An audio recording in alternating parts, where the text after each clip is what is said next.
अभी हाल ही में अमेरिका के राष्ट्रपति ट्रंप ने कहा है कि यूक्रेन में भी रशियन समडे, यानी कि यूक्रेन एक दिन रशिया का हिस्सा बन जाएगा। हम जानते हैं कि पिछले 3 सालों से यूक्रेन और रशिया में युद्ध चल रहा है और अब ट्रंप के वापस आते ही ट्रंप ने यह बड़ी बात बोल दी है, जबकि ये यूएस यूक्रेन की पॉलिसी के खिलाफ बात है। यूक्रेन एक इंडिपेंडेंट स्टेट है और अमेरिका हमेशा से यूक्रेन को सपोर्ट करता आया है और रशिया के खिलाफ यूक्रेन की सपोर्ट में रहा है। फिर अब इन बातों का ट्रंप क्यों बोल रहा है, इन बातों का मतलब क्या है? और अभी रिसेंटली ट्रंप ने इंडिया के पीएम मोदी से कहा है कि I will leave Bangladesh to PM Modi, यानी कि बांग्लादेश इंडिया को दे दिया जाएगा। इसका क्या मतलब है? हम जानते हैं कि बांग्लादेश में इस समय हिंदुओं को सताया जा रहा है और इस समय वहां एंटी इंडिया मुहिम चलाई जा रही है।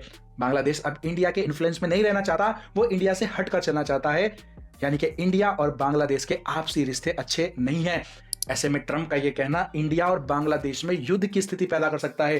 ट्रंप यह भी कह रहा है कि वो पोलैंड को बाय करना चाहता है और कनाडा को अपना 51वां स्टेट बनाना चाहता है और वो गाजा को टेक ओवर कर लेगा। यह सब विश्व स्तर पर क्या उथल पुथल चल रही है दोस्तों? ये सब द क्लब ऑफ रोम के इस ब्लूप्रिंट पर काम चल रहा है, जिसमें ये लोग अब 10 ग्रेट किंगडम बनाना चाहते हैं। ये 10 बादशाहत बनाने के लिए काम चल रहा है, जो कि बाइबल की वो भविष्यवाणी है जो पूरी होने जा रही है। लिखा है प्रकाशित वाक्य अध्याय 17 उसके 12 से 13 में, और जो 10 सिंह तूने देखे वे 10 राजा हैं जिन्होंने अब तक राज्य नहीं पाया, पर उस पशु के साथ घड़ी भर के लिए राजाओं का अधिकार पाएंगे। ये सब एक मन होंगे और वे अपनी अपनी सामर्थ और अधिकार उस पशु को दे देंगे। दुनिया के अंत से पहले लिखा है कि 10 महाराज्य बनाए जाएंगे और ये 10 राजा अपनी अपनी ताकत उस पशु द बीस्ट को दे देंगे और फिर द एंटी क्राइस्ट आएगा जो दुनिया को अंत का कारण बनेगा, दुनिया को अंत में झोंक देगा।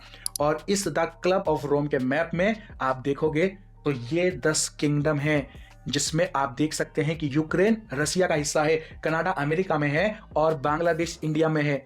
इस तरह से ये 10 किंगडम एक्सपेंड करेंगी और अब जोर शोर से इस प्लानिंग के ऊपर काम चल रहा है।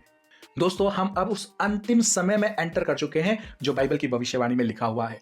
अब आपको सतर्क और सावधान रहने की जरूरत है, अपने मन फिराने की जरूरत है, क्योंकि अगर बाइबल की ये भविष्यवाणियां पूरी हो रही है तो वो भी पूरी होनी है जब यीशु मसीह आएगा और अपने लोगों को अपने साथ रैप्चर में लेकर जाएगा। इसलिए तैयार हो जाओ, क्योंकि यीशु ने कहा था कि मन फिराओ क्योंकि स्वर्ग का राज्य निकट आ पहुंचा है। ऐसी इंपॉर्टेंट जानकारी से आप जुड़े रहना चाहते हैं तो फॉलो करें WTL को। Thank you, God bless you.